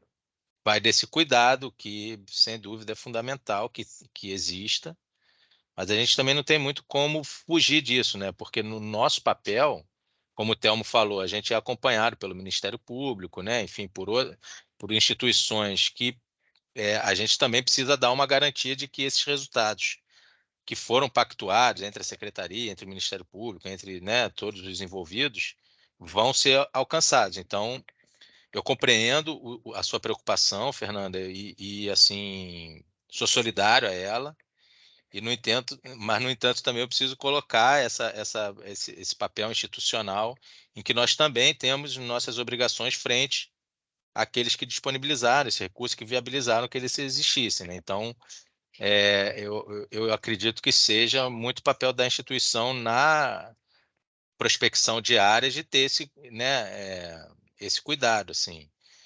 De novo, trazendo um exemplo aí do projeto lá do REM do REM Mato Grosso. Espera aí.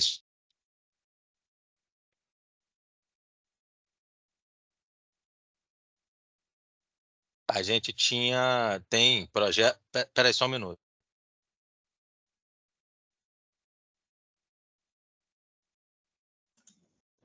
Deixa eu aproveitar esse gancho aí, essa pergunta da Fernanda, só colocar alguns pontos assim também, e aí um olhar meu quanto técnico, não estou falando enquanto SEA, Secretaria de Estado, mas esse edital tem a proposição de um perfil diferente. A gente teve um primeiro edital, um perfil muito empresa. Essa é um perfil mais de instituições que estejam engajadas localmente. Então, a gente tem um leque, um universo grande de possibilidades de outras contratações. O que eu queria só enfatizar que a gente tem que... E aí é uma linha minha de raciocínio, que é o seguinte: a gente tem que evoluir dentro dessa hub da restauração, porque a gente também tem, do outro lado, os proprietários no Estado falando, pô, tem vários consultores, várias ONGs, vários estudos, chega no meu território e eu não ganho nada. Enfim, por exemplo, um exemplo, tá? Não estou dizendo que essa está a lógica aqui implementada. E aí tem essa insegurança do outro lado também do proprietário. Então, a gente está vendo várias outras possibilidades, inclusive do PSA pagando direto ao proprietário para ele restaurar, isso é um ponto. Então, a gente tem várias outras possibilidades e mecanismos. O que a gente tem que se atentar, que é uma reclamação também por parte dos proprietários, vem uma instituição, vou falar um nome aqui, alienígena, ao meu território, depois some. Então, acho que a gente tem que começar a criar esse pertencimento dos locais, das instituições, para garantir, conforme o Murilo colocou, né, o diálogo de longo prazo. Eu acho que, como ficou um lapso muito grande, há isso. Vou falar que tem, não tem, mas se a gente está numa construção de política pública, e política pública de restauração é de longo prazo, eu tenho que também ter esses pertencimentos, esses diálogos locais permanentes, né? Eu acho que é um pouco de mudança de cultura também. Mas, João, por favor. Não, desculpa, gente. Home office tem essas coisas, né? Home office, filho pequeno, peço desculpas aí. Mas isso, a questão da expectativa. Eu ia só trazer um exemplo lá no REM Mato Grosso, né, em que a gente trabalhou com comunidades indígenas, enfim, e que gera-se realmente muita expectativa e eu acho que é isso, é um pouco muito na hora ali do trato, enfim, do cuidado de colocar que não tem nada certo, né? Assim, é uma proposta que vai ser feita, que vai ser apresentada, que vai ser avaliada, tá? E como o Telmo falou, colocar mais esses elementos de política pública, enfim, de uma visão de mais longo prazo. Tá? Obrigado.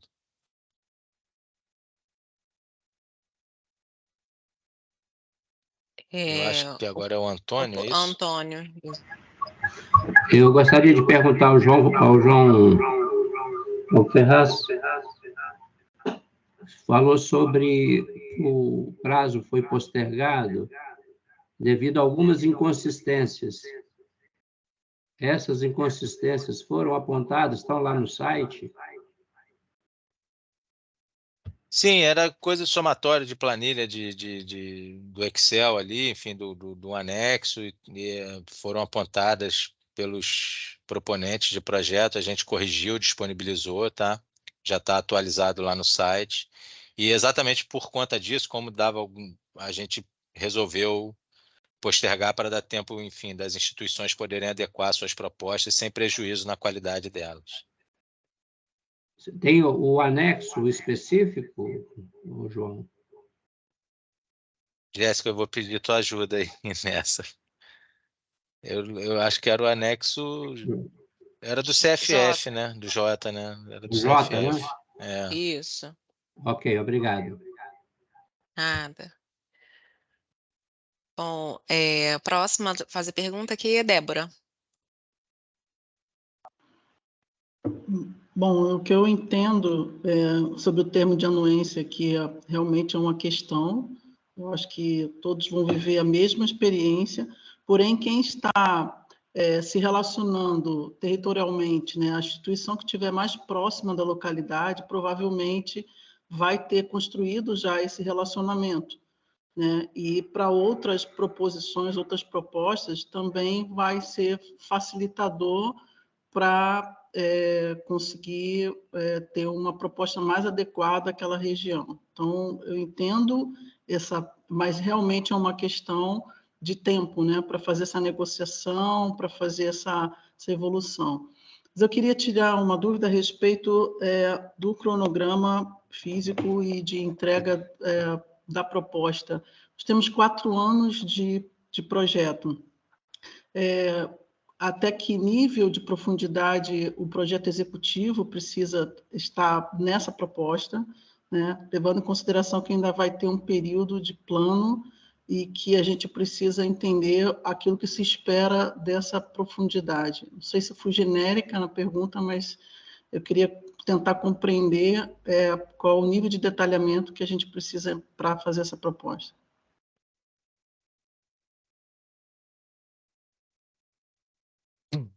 A gente entende, né, que, enfim, você fazer um planejamento detalhado no 4º ano, né, pode acontecer. Mas a gente espera receber, assim, um primeiro ano mais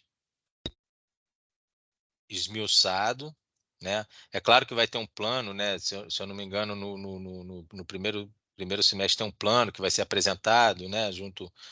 Mas, assim, a ideia é que no primeiro ano a gente tenha mais clareza do que vai ser feito e tal, e dentro do segundo, terceiro ano, como é praticamente manutenção, né, vai depender também dos resultados, dos indicadores e tal, a gente pode até pensar num planejamento adaptativo desse plano, mas a ideia é que se tenha pelo menos o primeiro ano já mais detalhado e os segundo, terceiro e quarto já, enfim, com uma coisa mais dilatada dos prazos, né, e das ações principais que a gente vai ter, de manutenção do acero, você não vai poder me dizer que sei lá, quanto você vai precisar repor de mudas, mas a gente sabe que mais ou menos perde-se aí de 15% mais ou menos das mudas, então você coloca isso no longo prazo.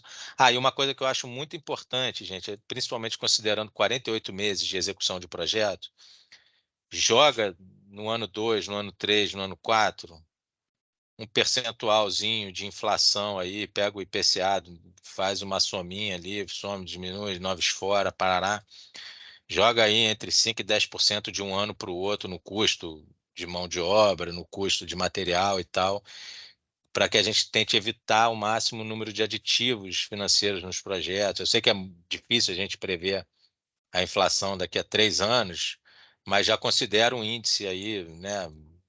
Acho que até 10% é razoável.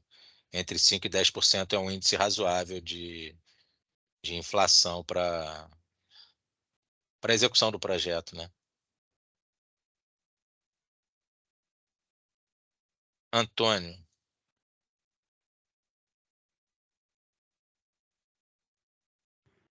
Eu já perguntei. Já perguntou, ficou. Então, Alex. Aproveitando um gancho com a pergunta da Débora, a gente também tinha essa imaginação, né, de qual grau de complexidade que você ia colocar em relação ao cronograma de execução desse projeto, porque tem esse momento de elaboração dos projetos desses planos executivos, né? Então, você imaginava que você reconheça na área, você identifica essa área e você vai colocar nessa proposta técnica inicial o que você pretende fazer. Mas, inicialmente, talvez você não pensava no cronograma todo de 4 anos por conta do plano executivo, que acho que é a primeira ação, né? Da atividade da contratante com a contratada. Eles vão se debruçar, vai ter uma aproximação, né, do conhecimento por conta da contratada, por conta da contratante com a contratada sobre aquela área, e daí definiria algumas atividades específicas. Então, só para realmente nivelar, né, as expectativas em relação à proposta agora, inicial, aí, pelo que o João disse, você já tem que, de alguma forma, detalhar algumas informações, não que não esteja detalhada nessa proposta agora, mas mais profundamente por conta na gradação da execução nesses quatro anos.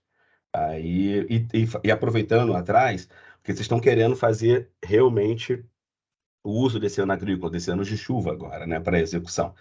Então, tem que entender muito bem também qual vai ser essa janela para a elaboração desse plano de executivo, porque, pelo que a gente leu no edital, só vai começar a execução, tanto o desembolso ali entre outubro e novembro, após, né,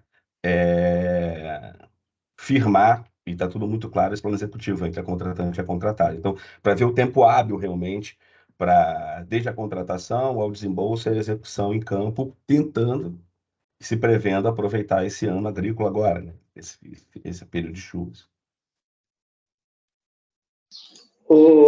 Alex, e Débora e Fernanda, enfim, eu acho que vai um pouco no conjunto das perguntas. Tudo depende muito, o nível de detalhamento, é lógico que o nível de detalhamento do projeto executivo a nível de propriedade, dentro dos 50 hectares, lá são 10 propriedades, é lógico que a gente vai ter na entrega do projeto executivo em si. Mas o nível de maturidade institucional e de diálogo institucional, lógico que vai ter um comitê, aí, um comitê de avaliação de propostas. Mas quando você já tem um nível de maturidade no projeto, vincula-se que, eu conheço a propriedade, eu já conheço a área, eu já tenho um diálogo permanente. Então, há um nível de detalhamento diferente, porque eu já estou ali na minha rotina. Então, é lógico que isso vai mudar. Até porque, no critério de avaliação, como que eu vou jogar uma área ampla e falar, não, vai ser plantio total. E aí depois vem um projeto executivo, não, 50% condução de regeneração e 50% plantio total.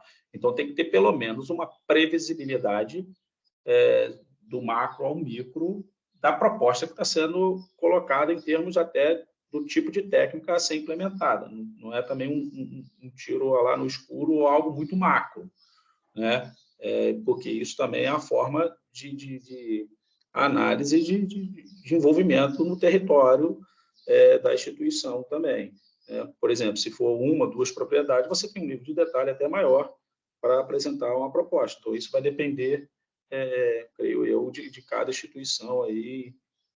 Para isso está bem aberto nesse sentido, mas tem que guardar, até porque a gente tem todas essas bases a nível de CAR de cada propriedade, a nível de cada microbacia e tal, isso sempre tem sido levado em conta. Tá? Agora, o Alex colocou essa parte de detalhamento de calendário, né, de execução. A gente está, sim, conforme o João colocou, trabalhando para que os selecionados consigam ainda executar nessa janela e não deixar lá para frente, né? Porque aí é um lapso até maior. Mas dentro dessa janela, e entendendo que aí eu acho que é a atenção que tem que levar ao anexo J, né, Jéssica? Sobre a pontuação da SEMAR. A gente encurtou a janela de monitoramento, mas em nível de qualidade e pontuação ela tem que ser atendida. Então, muita atenção na técnica a ser proposta da restauração nas áreas selecionadas, porque o travamento que a gente colocou de 30%, ela vai em cima das notas que estão lá, vinculadas à SEMAR. Tá? Então, isso também tem que estar atento para essa questão da qualidade da restauração. Então, se vocês jogarem... Se eu não me engano, a gente está até o primeiro ano, né, até os 2 desembolsos, tem um projeto executivo. Mas se você deixar o projeto executivo lá na frente, eu acho que você fica sem nenhuma janela depois de ajuste na qualidade da restauração. Então, se vocês puderem se planejar aí para tentar utilizar essa janela agora, você ainda tem uns 6 meses, 4 meses à frente lá de ajuste, conforme o João também colocou. Enfim.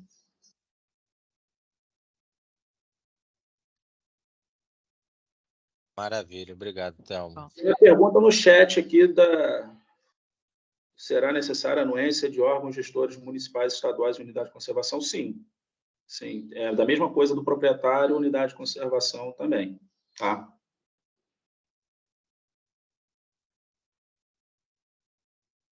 João Moura aí, Antônio.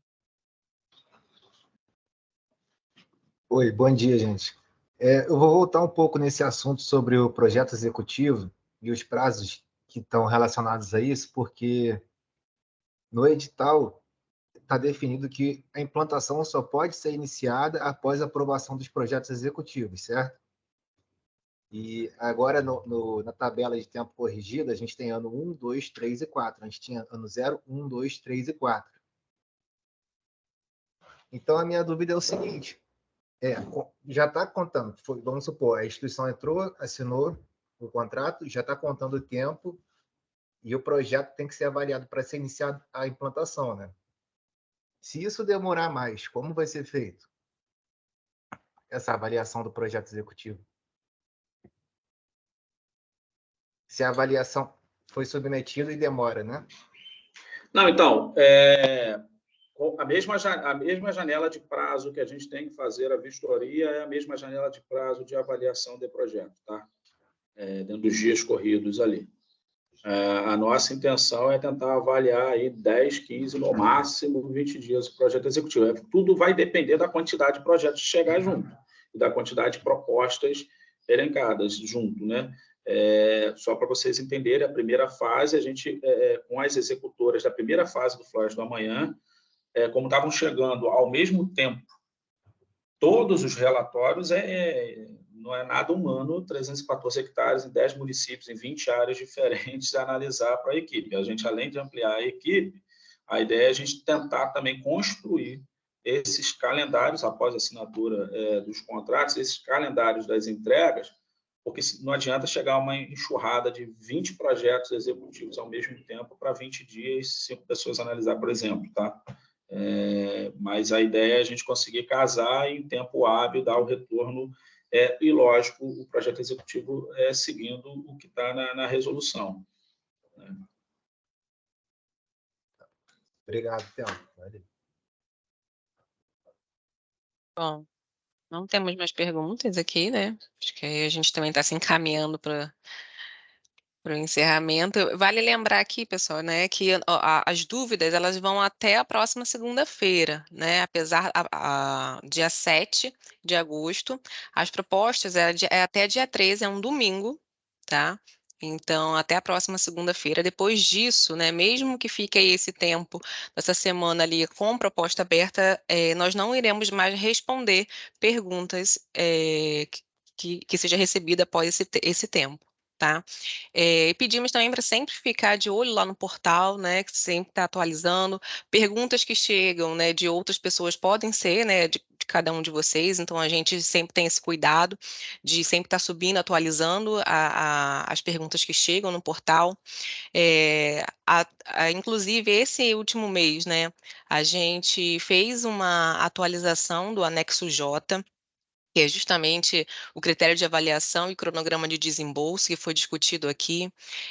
Novos mapas, né, de área de abrangência por nível de priorização de microbacia também foi atualizado, foi inserido no portal. Houve uma errata do corpo de texto a respeito de tempo de implantação, né, de projeto executivo. E só também um ponto, talvez na hora que vocês estejam submetendo as propostas, né? O anexo, tem lá, a lista dos anexos, não veio um anexo I, né? Então, talvez na hora ali que vocês estejam submetendo, possam pintar essa dúvida, né? De achar que está faltando alguma coisa, mas de fato não tem, que o anexo I, na verdade, seria o anexo 1, que já é o anexo da resolução do INEA 143, tá? Então, são esses cuidados, e aí o João acho que também pode trazer, né, algumas observações finais, né, que o pessoal pode ter aí para submeter proposta.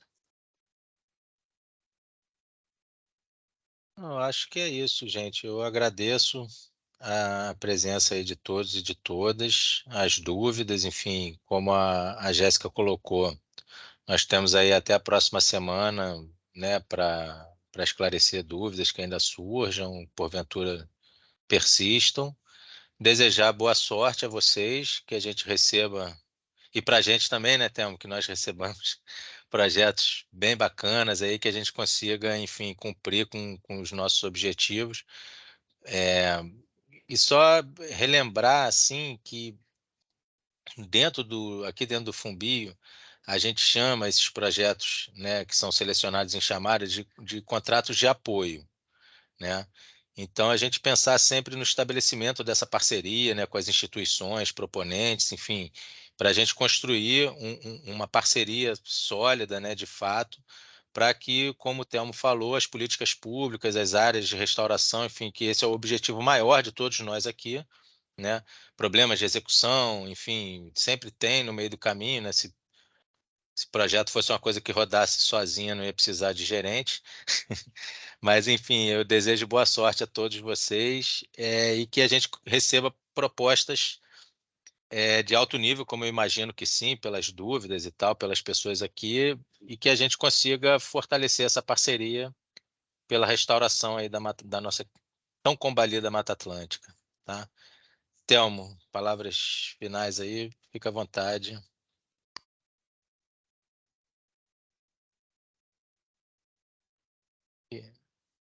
E saiu.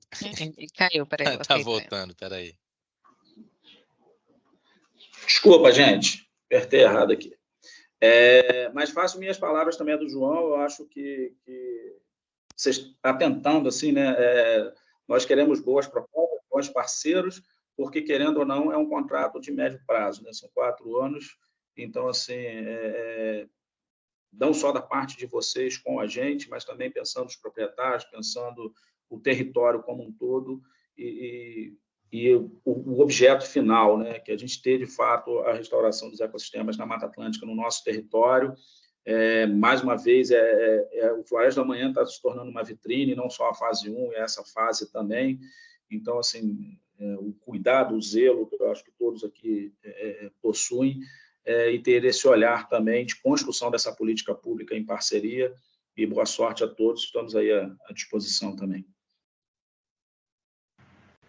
Obrigado. Bom dia a todos. Muito obrigado, bom dia. Tchau, tchau. Obrigada, bom dia. Valeu, gente. pessoal. Tchau. Bom dia. Obrigada, bom Obrigada, dia. Bom dia. Bom dia, pessoal. Tchau, tchau. Tchau, tchau. Obrigado, bom dia a todos.